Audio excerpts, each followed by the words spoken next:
En el corazón de Mississippi en 1849, donde el algodón crecía más alto que los sueños de los hombres libres y el río Mississippi cargaba más lágrimas que agua, existe una historia que los registros oficiales jamás se atrevieron a documentar. La mansión Riverside, con sus columnas blancas y jardines perfumados, fue el escenario de lo que los periódicos de la época llamaron una tragedia familiar inexplicable. Un banquete de bodas que se transformó en un velorio colectivo. En una sola noche de enero, 17 miembros de las familias más prominentes del condado de Warren sucumbieron a una muerte lenta y agonizante. Sus rostros se torcieron en expresiones que los doctores nunca pudieron explicar.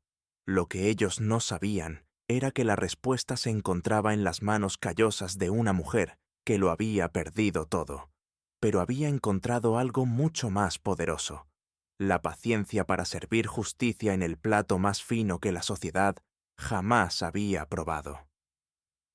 Esta es la historia de Celia, una cocinera que transformó las especias en venganza y las recetas en sentencias de muerte. Una mujer que eligió su propio apellido cuando decidió que ya no sería propiedad de nadie. Antes de continuar, cuéntanos desde dónde nos miras y si es tu primera vez en nuestro canal. Y no olvides suscribirte para más historias que la historia oficial prefirió olvidar. La plantación Riverside se extendía por más de 2000 acres a lo largo de las orillas fangosas del Mississippi.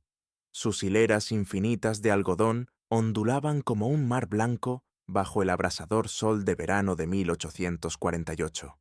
Era una de las propiedades más prósperas del condado de Warren, conocida no solo por la calidad de su cosecha, sino por la opulencia de su casa principal y, sobre todo, por la excelencia de su mesa. El coronel James Riverside había heredado la propiedad de su padre y la había expandido con la misma brutalidad calculada que caracterizaba a los hombres de su posición.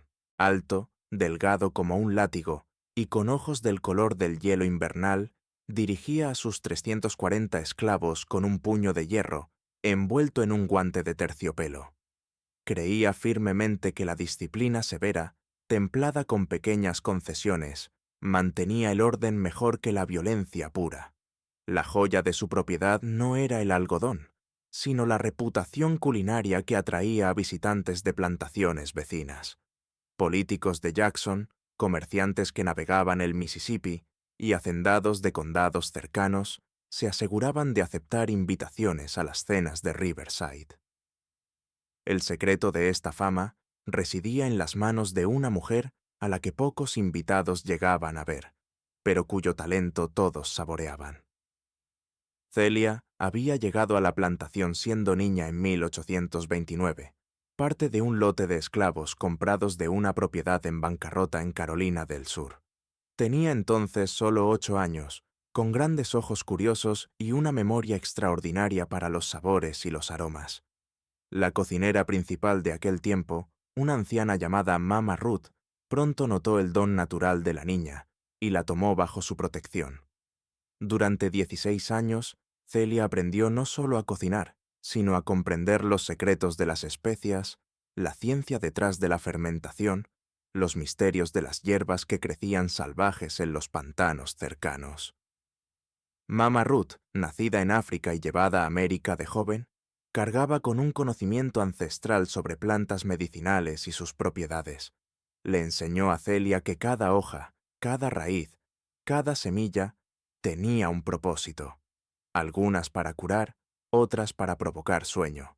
Y algunas tenían propósitos que era mejor no mencionar en voz alta. Mama Ruth solía decir, mientras secaban hierbas bajo la luna, que su gente había conocido los secretos de la tierra desde antes de los barcos, desde antes de las cadenas. Ese conocimiento vivía en la sangre, transmitido de madre a hija, como una herencia que nunca podía ser robada.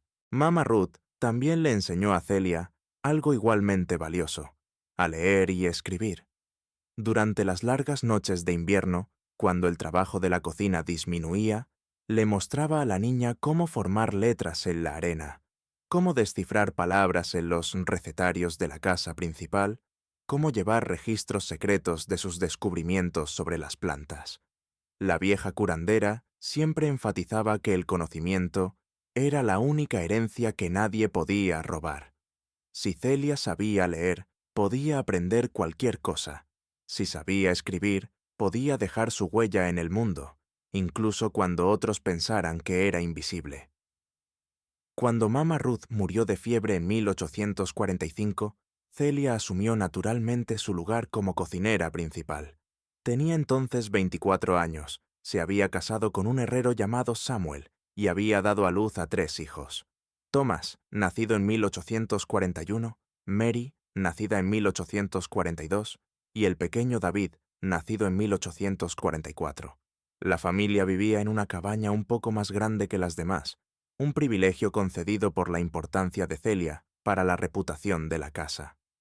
El coronel Riverside rara vez se dirigía a Celia directamente, transmitiendo sus órdenes a través de su esposa, Rosalind, una mujer pálida y nerviosa que pasaba la mayor parte de su tiempo bordando y tomando láudano para sus nervios.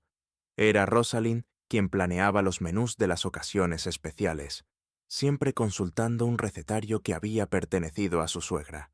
Pero era Celia quien transformaba esas instrucciones en obras de arte comestibles. La cocina de la casa principal era el reino de Celia.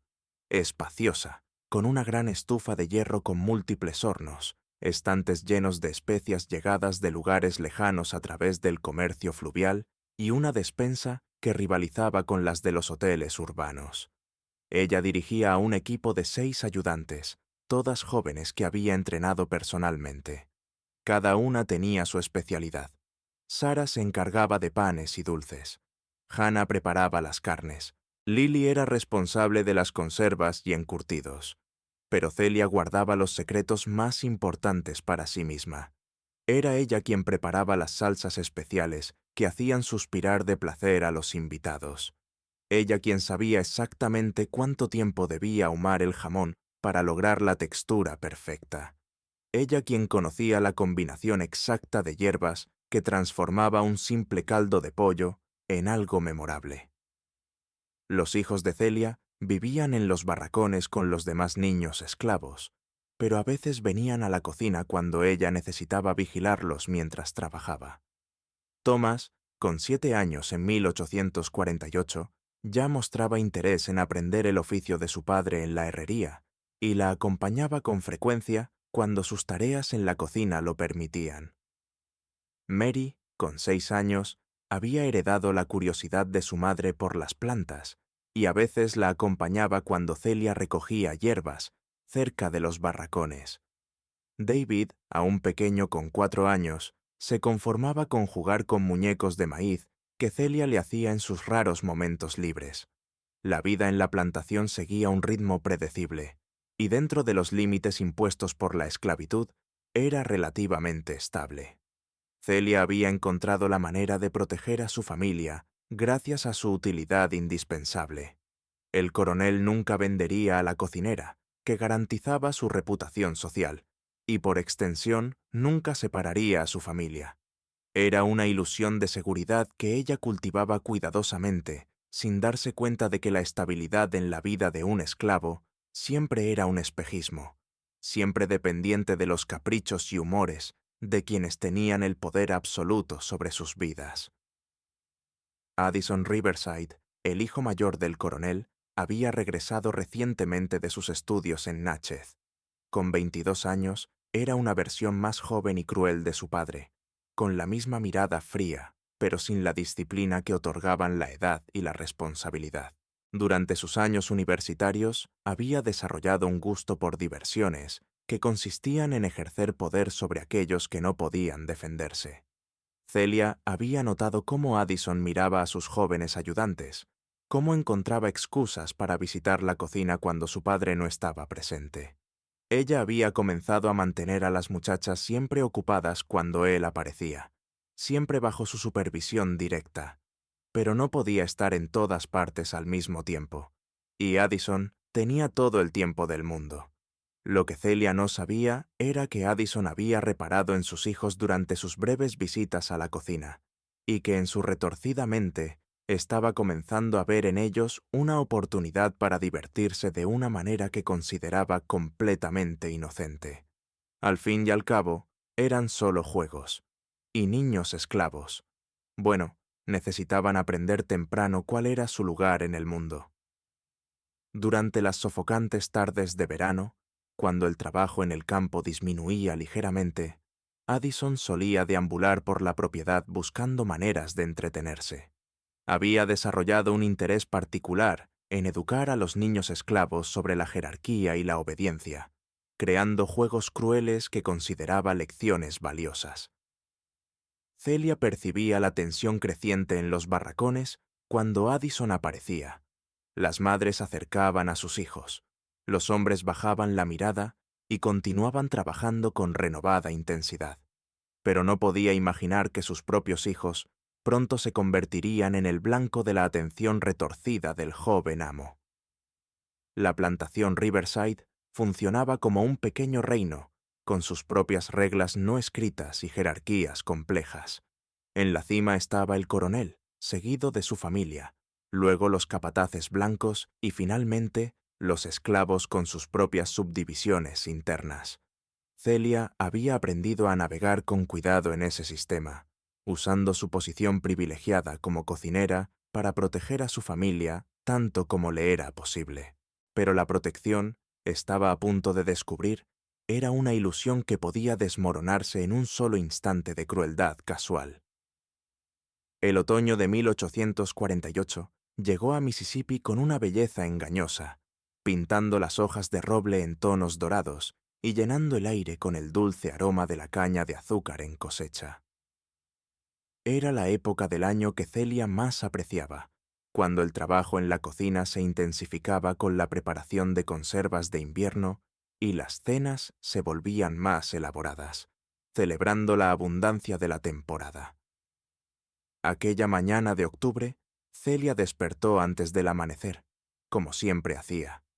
El aire era fresco, casi frío, y una fina neblina cubría los campos como un velo fantasmal. Encendió el fuego en la cocina y comenzó a preparar el desayuno para la casa principal, sus movimientos automáticos tras tantos años de rutina. Samuel ya había partido hacia la herrería, y los niños dormían todavía profundamente en sus pequeños jergones de paja en los barracones. El día prometía ser especial. El coronel había anunciado que recibiría a un grupo de hacendados vecinos interesados en discutir técnicas de cultivo y posibles asociaciones comerciales. Era el tipo de ocasión que exigía lo mejor de Celia, un almuerzo que impresionara a hombres acostumbrados a la buena mesa y que los convenciera de que Riverside era una propiedad próspera y bien administrada. Celia había planeado el menú meticulosamente.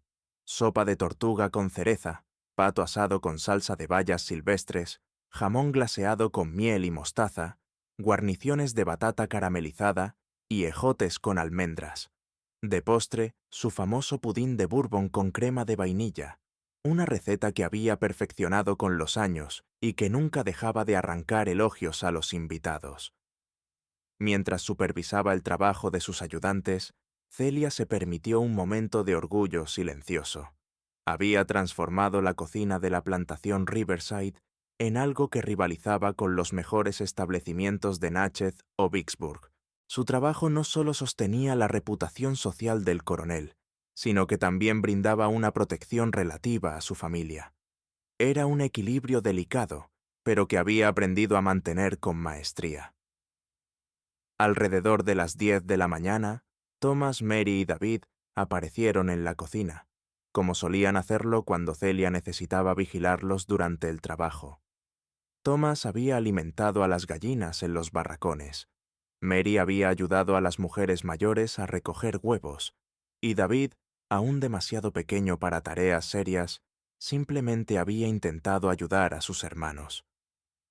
Celia les dio trozos de pan dulce sobrantes del desayuno de la casa principal y les indicó que permanecieran cerca de la cocina donde podía vigilarlos. Celia estableció las reglas como siempre hacía. Los niños debían permanecer a la vista. Thomas debía cuidar de sus hermanos menores, y David no debía alejarse. Thomas, serio como un adulto en miniatura, asintió con comprensión y asumió la responsabilidad de sus hermanos. Celia los observó jugar en el pequeño patio detrás de la cocina, sus risas resonando en el aire de la mañana. Por un momento, se permitió imaginar un futuro distinto para ellos. Tal vez Thomas podría aprender a leer y escribir como ella había aprendido.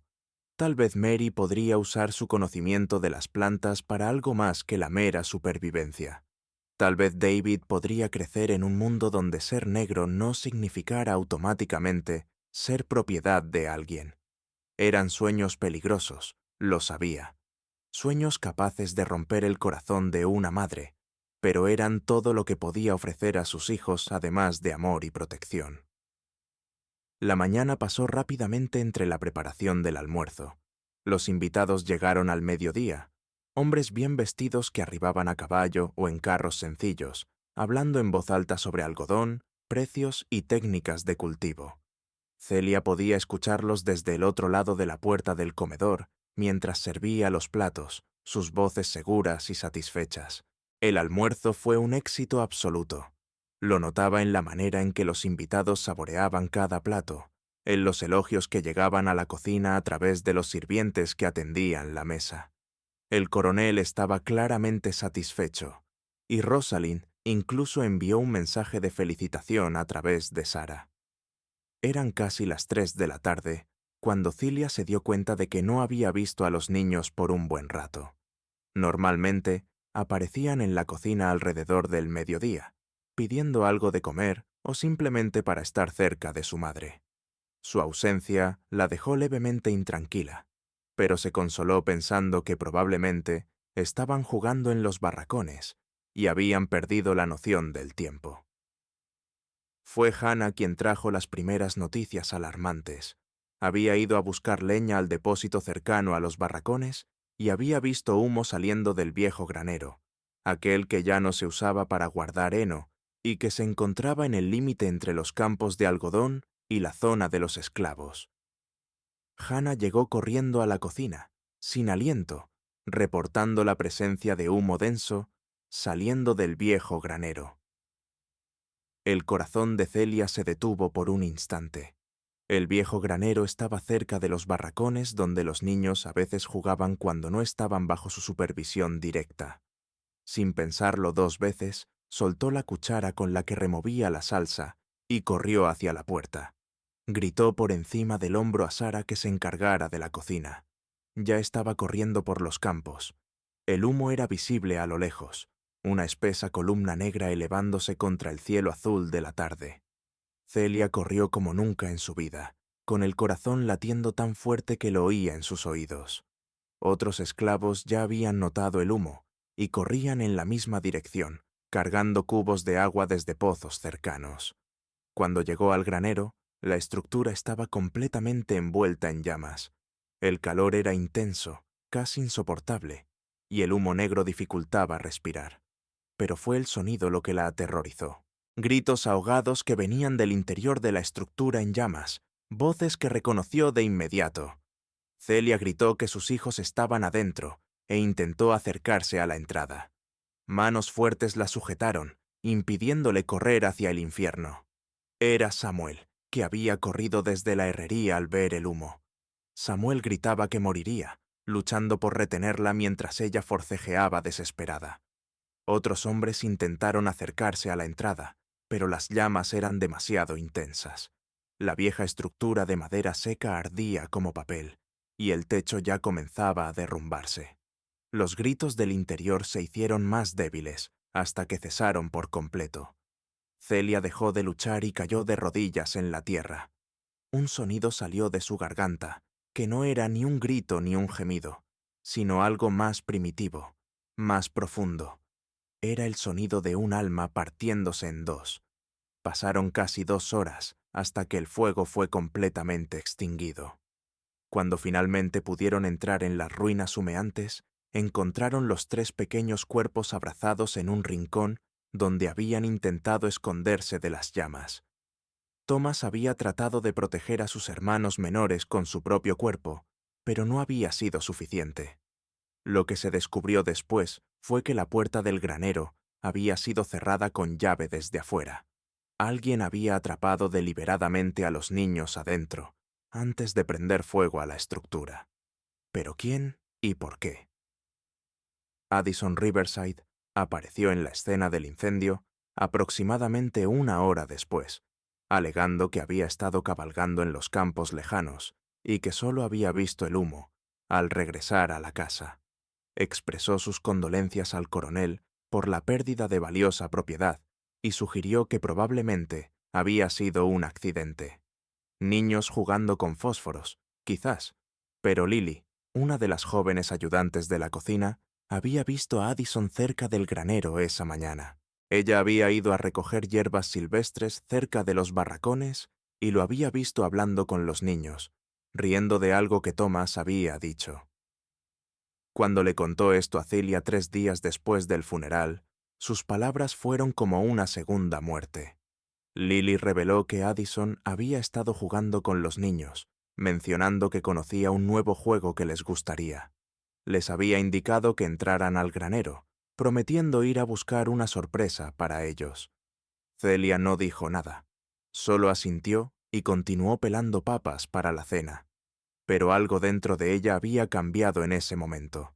Algo había muerto junto con sus hijos, y algo nuevo había nacido en su lugar.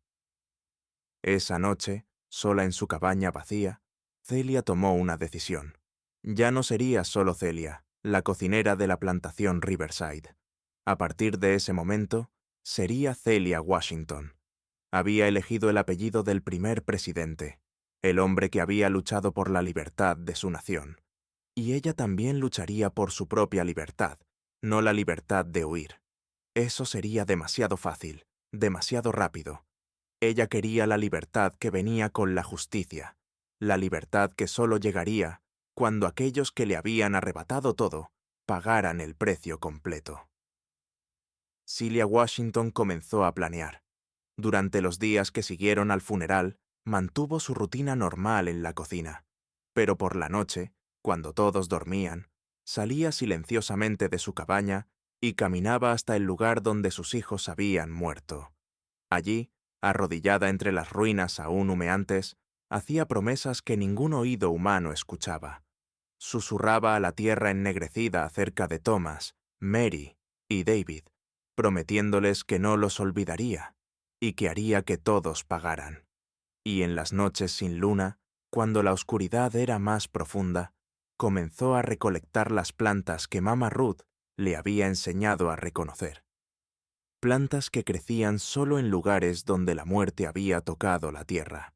Plantas que llevaban en sus raíces y hojas los secretos más oscuros de la naturaleza. No olvides suscribirte al canal para seguir el desarrollo de esta historia que cambió para siempre una plantación en Mississippi. Los meses que siguieron a la muerte de los niños transformaron a Celia de maneras que nadie en la plantación Riverside podía comprender por completo.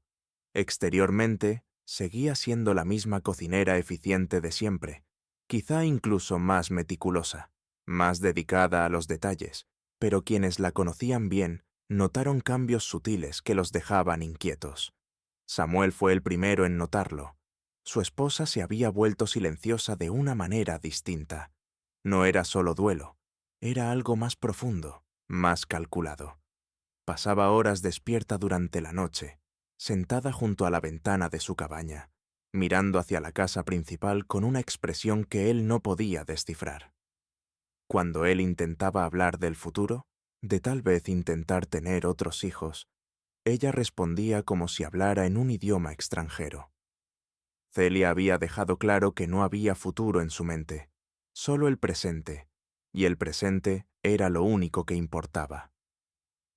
En la cocina, Celia había empezado a hacer cambios sutiles. Insistía en preparar personalmente todos los platos que iban a la mesa de la familia Riverside, sin permitir que ninguna de sus ayudantes tocara la comida después de que ella le diera el condimento final.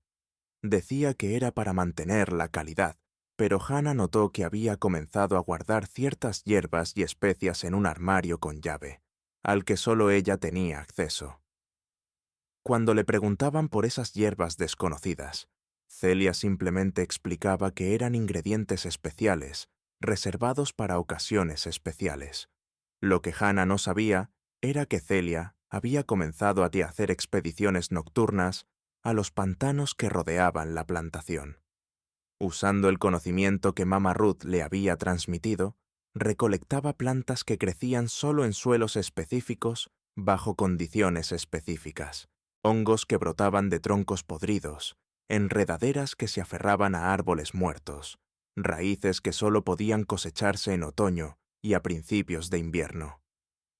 Mama Ruth le había enseñado sobre estas plantas cuando era joven, pero siempre con severas advertencias. Le había dicho que algunas eran para curar dolores que los médicos blancos no sabían tratar, mostrando unas hojas secas, y otras, bueno, otras eran para cuando la curación ya no era posible, cuando solo quedaba la justicia. Celia ahora entendía perfectamente lo que la anciana curandera había querido decir. Durante el invierno de 1848, experimentó pequeñas dosis casi imperceptibles añadidas a la comida de Addison Riverside. Nada que pudiera matarlo. No todavía. Solo lo suficiente para causar molestias, para hacerle cuestionar su propia salud. Dolores de estómago inexplicables, náuseas que aparecían y desaparecían sin razón aparente. Noches de insomnio seguidas de días de fatiga extrema. Addison comenzó a quejarse cada vez más de su salud. Consultó médicos en Vicksburg e incluso en Natchez, pero ninguno pudo encontrar una causa para sus síntomas. Algunos sugerían que podía ser estrés. Otros recomendaban cambios en la dieta. Un médico particularmente perspicaz sugirió que tal vez debería evitar durante un tiempo los alimentos muy condimentados. Celia casi sonrió al escuchar que esa recomendación se comentaba en el comedor. Si tan solo supieran que el problema no eran las especias que ella usaba, sino los ingredientes especiales que había comenzado a añadir. Mientras tanto, ella observaba. Estudiaba los patrones de la casa, los horarios de las comidas, las preferencias de cada miembro de la familia. Descubrió que el coronel tenía predilección por las salsas oscuras y abundantes, que Rosalind prefería los platos delicados y ligeramente dulces, que Addison gustaba de las carnes poco cocidas y los condimentos fuertes. Más importante aún, descubrió que la familia Riverside estaba planeando algo grande para comienzos de 1849. Pearl, la hija menor del coronel, se había comprometido con Sylvester Thompson, hijo de una prominente familia algodonera del condado vecino. La boda estaba fijada para finales de enero, y sería la ocasión social más importante de la región en meses. Rosalind había comenzado los preparativos con meses de anticipación, consultando a Celia casi a diario sobre el menú del banquete de bodas. Sería un evento íntimo solo para las familias cercanas y algunos parientes queridos. La reputación culinaria de Riverside sería puesta a prueba ante personas que realmente importaban para la familia. Durante una de esas consultas, Rosalind enfatizó que la boda debía ser absolutamente perfecta, un evento muy especial de familia, donde todos recordarían la hospitalidad de los Riverside. Celia aseguró que sería perfecto, una promesa que realmente pensaba cumplir, y en verdad lo prometió. Sería perfecto, perfectamente planeado, perfectamente ejecutado, perfectamente final. Durante las largas noches de invierno, Celia empezó a elaborar su plan. No se trataría solo de envenenar la comida. Eso sería demasiado simple, demasiado obvio. Ella quería algo más sutil, más artístico. Quería que cada persona presente en el banquete recibiera exactamente lo que merecía, en la medida precisa de sus pecados. Comenzó a investigar quiénes estarían presentes en la boda. A través de conversaciones escuchadas en la casa principal, de cartas que veía escribirse, de preparativos que observaba, fue construyendo un mapa mental de los presentes aquella noche. La familia Riverside, completa. El coronel, Rosalind, Addison, Pearl y su hermano menor, Charles. La familia Thompson, los padres de Sylvester, sus 2 hermanos y una hermana. Algunos tíos y primos cercanos de ambas familias. 17 personas en total. 17 vidas que se habían beneficiado directa o indirectamente del sistema que había matado a sus hijos. 17 personas que nunca habían cuestionado el derecho de poseer a otros seres humanos, de separar familias, de tratar a los niños como propiedad. Cada nombre que descubría se sumaba a su lista mental, y para cada nombre empezaba a planear un destino específico. El coronel Riverside, que había permitido que su hijo matara a 3 niños inocentes y luego encubriera el crimen, recibiría el plato principal, literal y figuradamente. Addison, el asesino directo, tendría una muerte más lenta, más dolorosa. Rosalind, que había vivido toda su vida beneficiándose del sufrimiento ajeno sin jamás cuestionar nada, moriría confundida y aterrada, sin comprender lo que pasaba. Y los demás, los demás recibirían una lección sobre el verdadero costo de su prosperidad. Celia pasó el resto del invierno perfeccionando sus recetas, no solo las culinarias, sino las otras, las que Mama Ruth le había enseñado en secreto, las que ella había aprendido sola a través de cuidadosos experimentos y prueba y error. Probaba dosis, estudiaba efectos, calculaba tiempos de acción. Un descubrimiento particularmente importante fue que podía preparar platos especiales para los pocos niños que estarían presentes, los hijos pequeños de los Thompson. Ellos recibirían alimentos completamente diferentes, papillas dulces y leche tibia que los haría dormir profundamente durante el banquete. Celia no tenía interés en hacer daño a inocentes. Su justicia era precisa, dirigida solo a quienes cargaban con culpa. Durante sus expediciones nocturnas a los pantanos, también recolectaba plantas con propiedades sedantes leves. Los niños dormirían en paz mientras los adultos pagaban por los pecados de su familia. Cuando llegó la primavera de 1849 en Mississippi, Celia Washington estaba lista. Se había transformado de una cocinera en duelo en algo mucho más peligroso. Una mujer con un plan, con conocimiento, y lo más importante, sin nada que perder. La boda de Pearl Riverside sería recordada por generaciones, pero no por las razones que la familia esperaba. En sus últimas semanas de preparación, Celia comenzó a dejar pequeñas señales de su transformación. Ella escribía en su cuaderno secreto, el mismo donde Mama Ruth le había enseñado las primeras letras, no solo recetas, sino reflexiones sobre la justicia, sobre el precio del silencio, sobre lo que sucede cuando la paciencia finalmente se agota. Escribió una noche a la luz de una vela que ellos pensaban que eran invisibles, que no veían, no recordaban, no sentían, pero ellos eran la memoria viva de todos sus pecados. Y la memoria, cuando finalmente habla, tiene una voz que resuena a través de los siglos. Samuel notó que había empezado a usar el apellido Washington al firmar sus notas. Cuando le preguntó por eso, ella explicó que había elegido su propio nombre, declarando que ahora era libre de escoger también su propio destino. Él no entendió del todo lo que quería decir, pero algo en su tono le hizo decidir no preguntar más. La mañana del 27 de enero de 1849 amaneció clara y fría en Mississippi, con una fina capa de escarcha cubriendo los campos de algodón como azúcar glass sobre un pastel. Era el día de la boda de Pearl Riverside, y la plantación había estado llena de actividad desde antes del amanecer. Celia se había levantado a las 3:00 de la mañana, tal como había planeado durante meses. No por nervios ni ansiedad, sino porque tenía mucho trabajo por delante.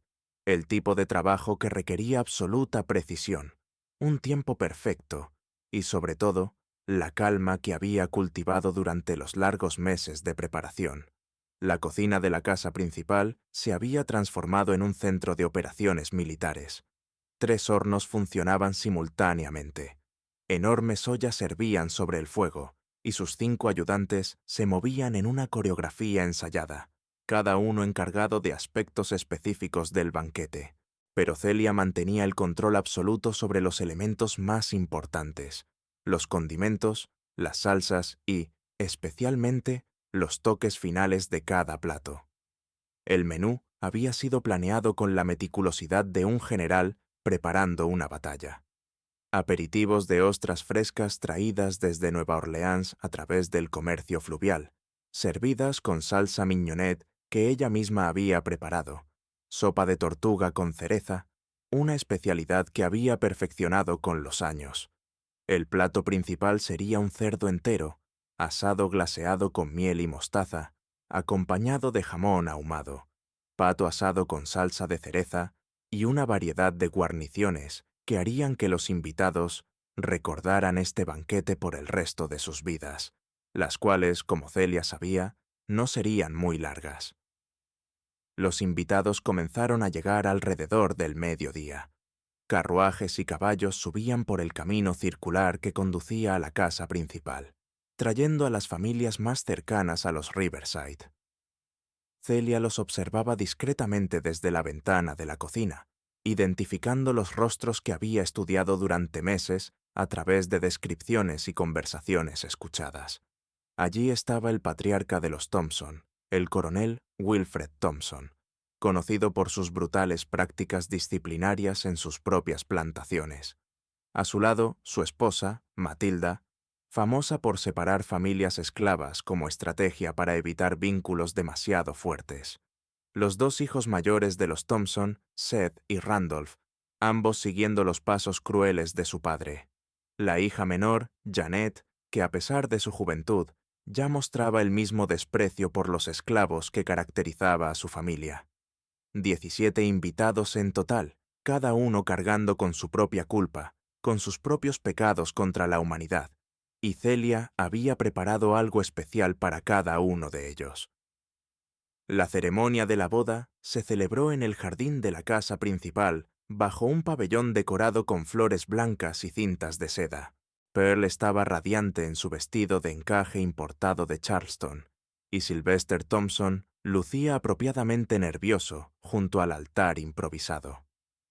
El reverendo Matthews, un hombre corpulento que servía a varias plantaciones de la región, dirigió la ceremonia con su voz sonora de siempre.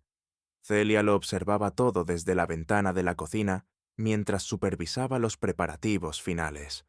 Había algo casi irreal en ver toda esa celebración de felicidad y amor, sabiendo lo que estaba por venir. Pero no sentía remordimiento, solo una satisfacción fría y calculada. Cuando la ceremonia terminó y los invitados se dirigieron al comedor, Celia hizo una señal casi imperceptible a sus ayudantes. Era hora de servir. El salón había sido decorado con lo mejor que la casa Riverside podía ofrecer. Los cristales reflejaban la luz de decenas de velas. La platería de la familia brillaba sobre el mantel de lino blanco, y los elaborados arreglos florales perfumaban el aire. Los invitados tomaron sus lugares en una mesa ovalada que dominaba el salón, con los recién casados en el centro y las familias más importantes en posiciones de honor. Antes del banquete principal, Celia había preparado algo especial para los 3 niños presentes, 2 pequeños Thompson y una sobrina de los Riverside. Ella misma les sirvió dulces gachas sazonadas con miel y especias suaves, además de leche tibia con vainilla. Los niños saborearon las delicias y, en cuestión de minutos, comenzaron a bostezar. Sus madres, creyendo que era solo el cansancio natural por la emoción del día, los llevaron a descansar en una de las habitaciones superiores. Celia había calculado todo a la perfección. Los niños dormirían profundamente durante horas, protegidos de lo que estaba por venir.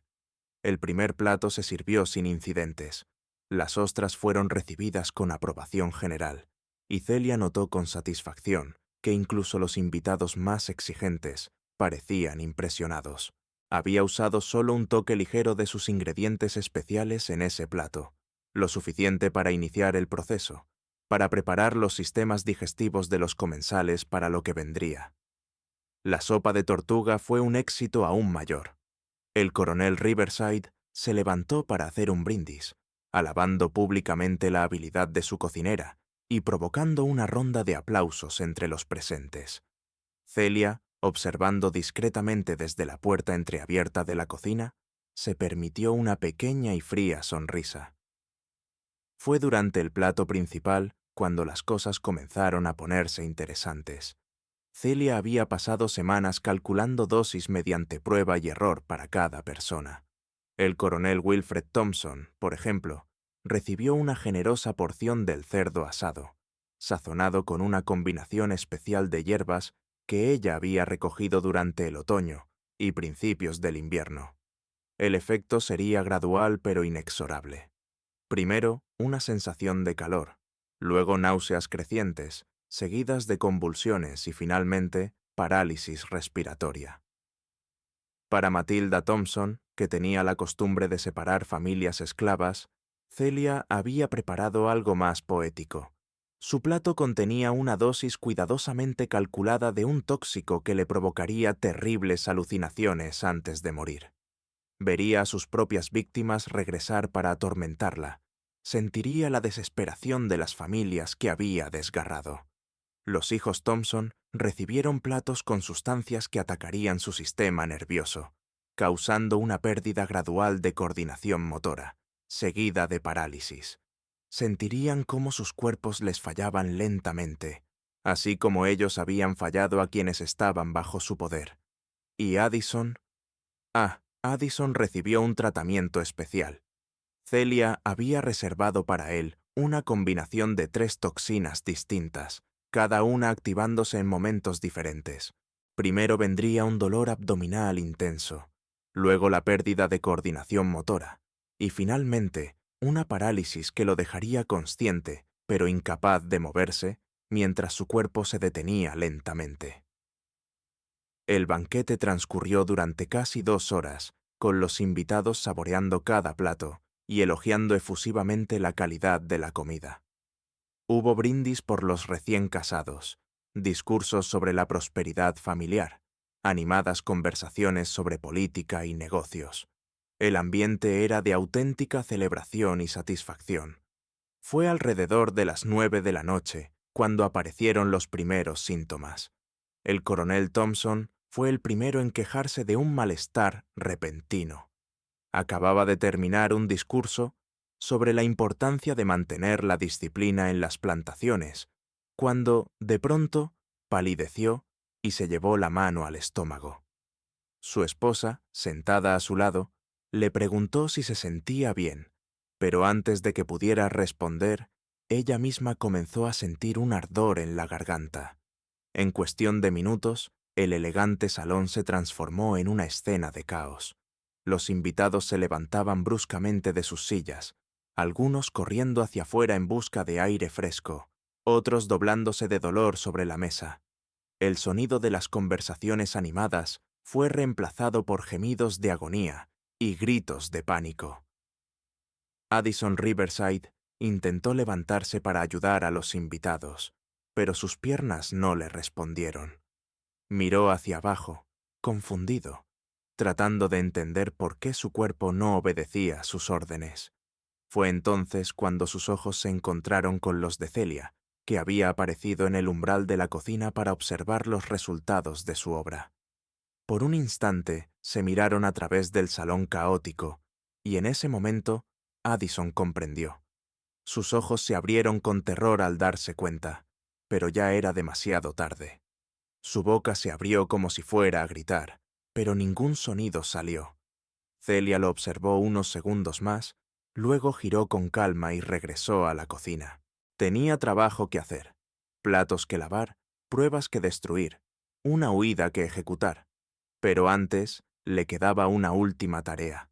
Del bolsillo de su delantal sacó un pequeño trozo de papel donde había escrito un mensaje con su mejor caligrafía.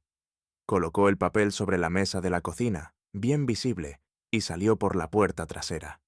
El mensaje decía simplemente: «Por Thomas, Mary y David, la justicia ha sido servida. Celia Washington.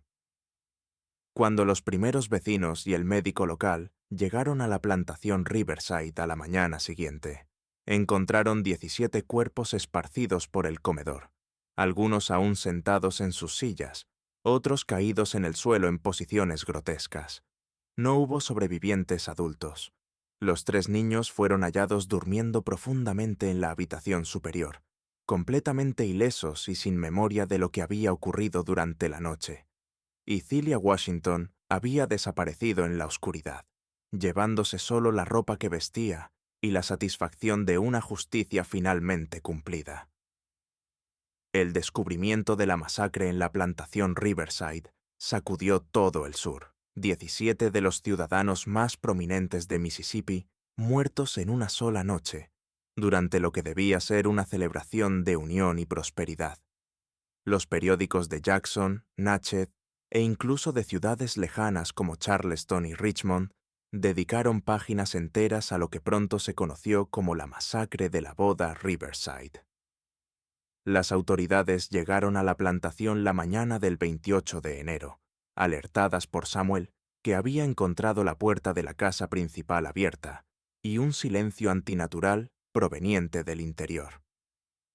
El sheriff del condado de Warren, un hombre llamado Patrick Lambert, describiría más tarde la escena como algo sacado de las peores pesadillas de Dante. Los cuerpos estaban esparcidos por el elegante comedor en posiciones que sugerían una agonía extrema. Algunos habían intentado huir y fueron encontrados cerca de puertas y ventanas. Otros habían caído sobre la mesa, sus rostros contorsionados en expresiones de dolor insoportable. Lo más perturbador era que muchos aún tenían los ojos abiertos, como si hubieran permanecido conscientes hasta el final. Addison Riverside fue hallado en su silla, el cuerpo rígido, pero con los ojos todavía brillando de terror. El médico que examinó los cuerpos comentó más tarde que jamás había visto una expresión de miedo tan intensa, preservada en la muerte. Era como si Addison hubiera comprendido exactamente lo que ocurría y por qué, pero hubiera sido incapaz de hacer algo para detenerlo. La investigación inicial se centró en la posibilidad de un envenenamiento masivo. Conclusión obvia, dado el contexto, pero determinar el agente específico resultó más complicado.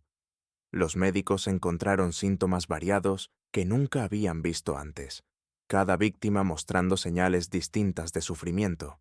Era como si cada persona hubiera sido envenenada individualmente con sustancias elegidas específicamente para ella. Fue cuando encontraron el mensaje en la cocina que la verdadera naturaleza del crimen comenzó a revelarse. Por Thomas, Mary y David, la justicia ha sido servida. Celia Washington. Estaba escrito con una caligrafía cuidadosa, las palabras ardiendo en la mente de todos los que las leyeron como confesión y como declaración de guerra al mismo tiempo. El coronel Riverside, que se encontraba viajando por negocios en Natchez durante la boda y así había escapado de la tragedia, regresó de inmediato al recibir la noticia. Cuando le mostraron el mensaje, su rostro palideció visiblemente. Sabía exactamente quiénes eran Thomas, Mary y David, y comenzó a comprender la magnitud de lo ocurrido. El coronel murmuró para sí, preguntándose cómo una simple cocinera podía haber ejecutado semejante plan. Pero Celia hacía mucho que había dejado de ser una simple cocinera. Se había transformado en algo mucho más peligroso. Una mujer con conocimiento, determinación y una sed de justicia que había consumido todo lo demás en su vida. La búsqueda de Celia Washington comenzó de inmediato. Se distribuyeron carteles con su descripción por todo Mississippi y los estados vecinos. Se ofreció una recompensa de $500 por su captura, viva o muerta. Una suma considerable para la época, que reflejaba tanto el miedo como la ira que su acto había provocado. Pero Celia había desaparecido como el humo. Algunos afirmaron haberla visto caminar por los caminos rurales hacia el norte. Otros juraron haberla visto abordar un barco de vapor en el río Mississippi. Incluso circularon rumores de que había sido ayudada por una red de abolicionistas, aunque nunca se encontró evidencia concreta. La verdad era a la vez más simple y más compleja. Al mismo tiempo, Celia había planeado su escape con la misma meticulosidad que había aplicado al envenenamiento. Durante meses, escondió pequeñas cantidades de comida y provisiones en lugares estratégicos a lo largo de una ruta que había memorizado a través de los pantanos y bosques de Mississippi. Sabía que no podía usar los caminos principales ni los ríos navegables. Esos serían los primeros lugares donde la buscarían. En cambio, siguió viejos senderos de caza y caminos conocidos solo por los esclavos fugitivos, moviéndose principalmente de noche y descansando durante el día en escondites que había preparado con anticipación. Samuel fue interrogado extensamente por las autoridades, pero genuinamente no sabía a dónde había ido su esposa. Había notado los cambios en ella después de la muerte de los niños, pero nunca imaginó que fuera capaz de algo tan elaborado y devastador. Al mostrarle el mensaje que había dejado, lloró, no de tristeza, sino por una compleja mezcla de orgullo, terror y pérdida. Samuel admitió ante el sheriff Lambert que Celia siempre había sido más fuerte de lo que cualquiera imaginaba, pero confesó que nunca pensó que fuera capaz de semejante acto. Las consecuencias de la masacre se extendieron mucho más allá de la plantación Riverside.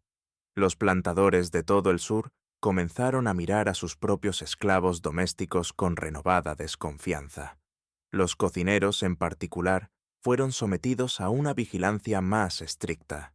Muchas familias prominentes despidieron a sus cocineros esclavos y contrataron blancos libres, pagando altos salarios por un sentido de seguridad que podría haber sido ilusorio. La paranoia se extendió como una enfermedad.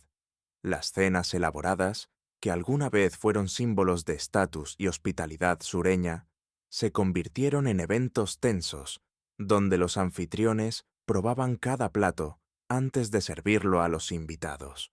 Algunos plantadores llegaron al extremo de contratar catadores profesionales, como antiguos reyes, pero quizás el impacto más significativo fue psicológico. Por primera vez, la élite sureña se vio obligada a confrontar la realidad de que sus esclavos no eran propiedad pasiva, sino seres humanos con memoria, emociones y, lo más aterrador, la capacidad de planear y ejecutar venganza.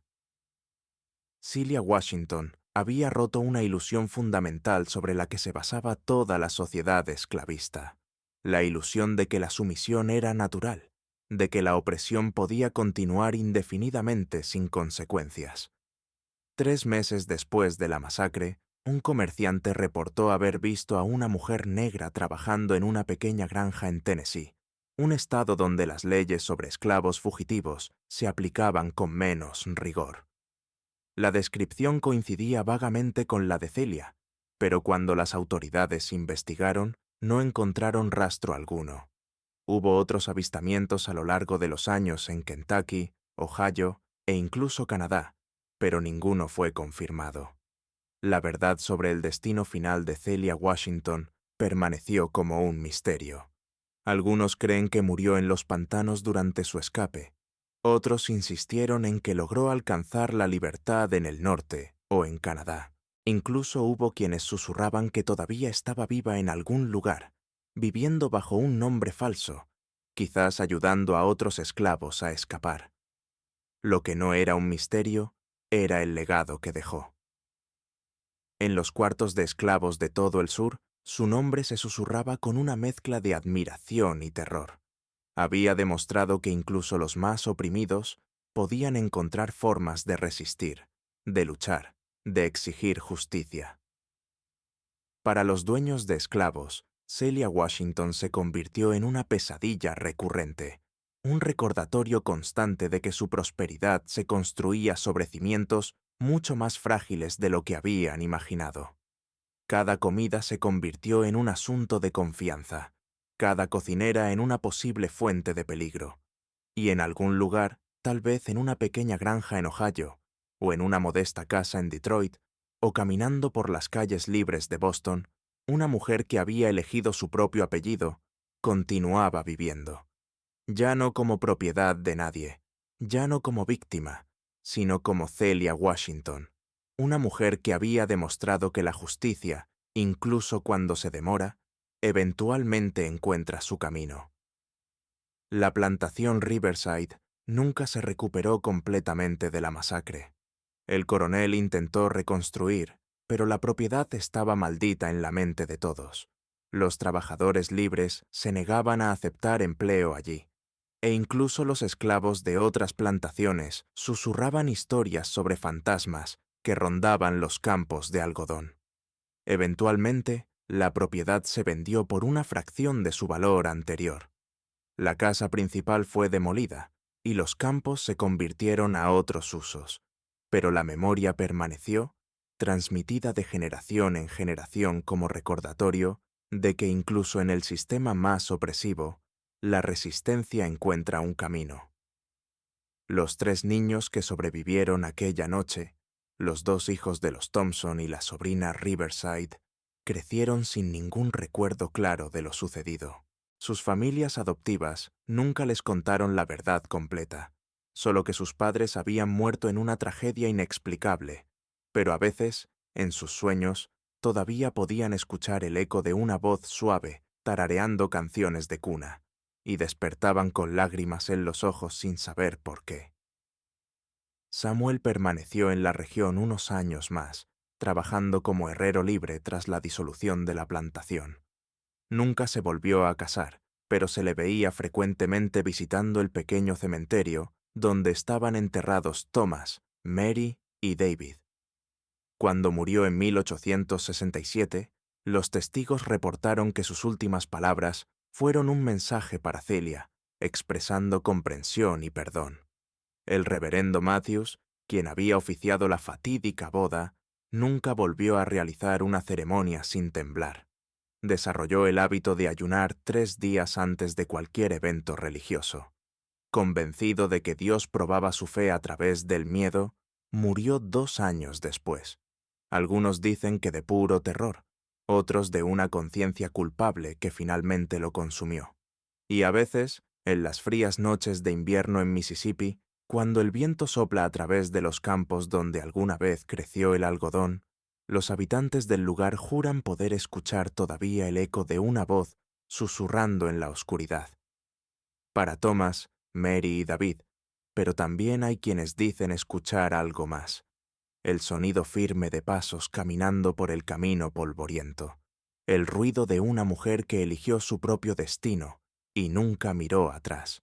Porque Celia Washington no era solo una historia de venganza, era una historia de transformación, de una mujer que se negó a aceptar que su dolor fuera insignificante, que su justicia fuera imposible. Demostró que incluso en los momentos más oscuros de la historia estadounidense, siempre hubo quienes se levantaron contra la injusticia, quienes pagaron el precio de la resistencia, quienes eligieron la libertad, aunque les costara todo.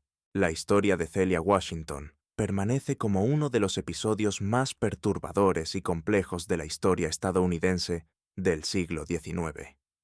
En una sola noche, transformó un banquete de boda en un tribunal de justicia, donde 17 personas pagaron con sus vidas por los pecados de toda una sociedad. Su acto no fue solo una venganza personal, fue una declaración de que incluso quienes eran considerados propiedad poseían agencia, memoria y capacidad para exigir responsabilidad. Demostró que el conocimiento, cuando se combina con determinación y oportunidad, puede ser más poderoso que cualquier cadena o látigo. Lo que hace la historia de Celia aún más impactante es su precisión quirúrgica.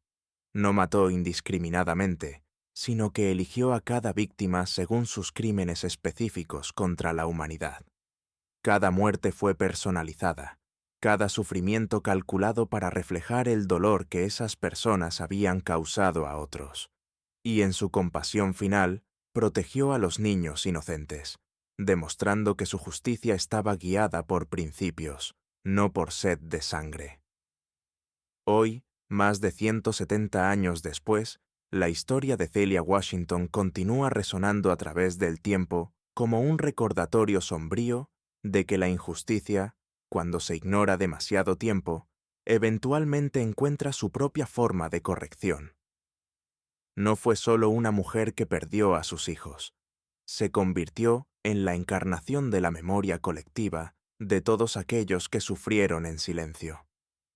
Lo más impresionante de su historia no es solo la magnitud de su venganza, sino la paciencia con la que la ejecutó. Durante meses, transformó su dolor en conocimiento, su ira en estrategia, su duelo en determinación. Cada especia que añadió a los platos aquella noche fatal llevaba el peso de generaciones de sufrimiento no reconocido. Celia Washington nos obliga a confrontar preguntas incómodas sobre justicia, venganza y el precio de la opresión sistemática.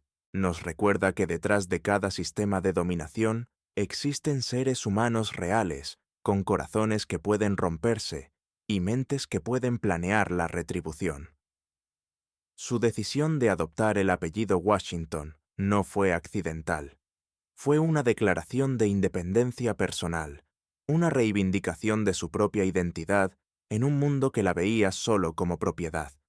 En ese simple acto de renombrarse a sí misma, se transformó de víctima a agente de su propia historia. El destino final de Celia sigue siendo un misterio, y quizás eso sea mejor. Su verdadera victoria no fue escapar de la justicia de los hombres, sino demostrar que la justicia tiene muchas caras, y a veces se sirve en un fino plato de porcelana, sazonada con hierbas que crecen en los oscuros pantanos de Mississippi. La plantación Riverside pudo haber sido destruida. Los cuerpos pudieron haber sido enterrados, pero la memoria de Celia Washington sigue viva. Se convirtió en algo más que una persona. Se convirtió en un símbolo, una advertencia, una promesa de que incluso en los sistemas más crueles, la resistencia encuentra un camino. Y quizás en algún lugar, en una fría noche, cuando el viento sopla a través de los campos vacíos donde alguna vez creció el algodón, todavía se pueda escuchar el eco de su voz susurrando en la oscuridad. La justicia puede servirse fría, pero siempre se sirve. Si esta historia tocó algo dentro de ti, es porque la memoria de Celia Washington todavía camina entre nosotros, recordándonos que la verdadera libertad a veces requiere un precio que pocos están dispuestos a pagar. Comparte esta historia con alguien que necesite saber que incluso en los momentos más oscuros de la historia, siempre hubo quienes se negaron a aceptar la injusticia en silencio. Si quieres más historias como esta, que revelan capítulos olvidados de la historia estadounidense, suscríbete al canal ahora. Deja un like para apoyar este trabajo y cuéntanos en los comentarios. ¿Crees que Celia Washington encontró la verdadera libertad al final? ¿Fue su justicia legítima o solo venganza? La historia no nos da respuestas fáciles, pero nos da a Celia Washington, una mujer que decidió que algunas injusticias son demasiado grandes para ser perdonadas y que algunos recuerdos son demasiado poderosos para ser olvidados.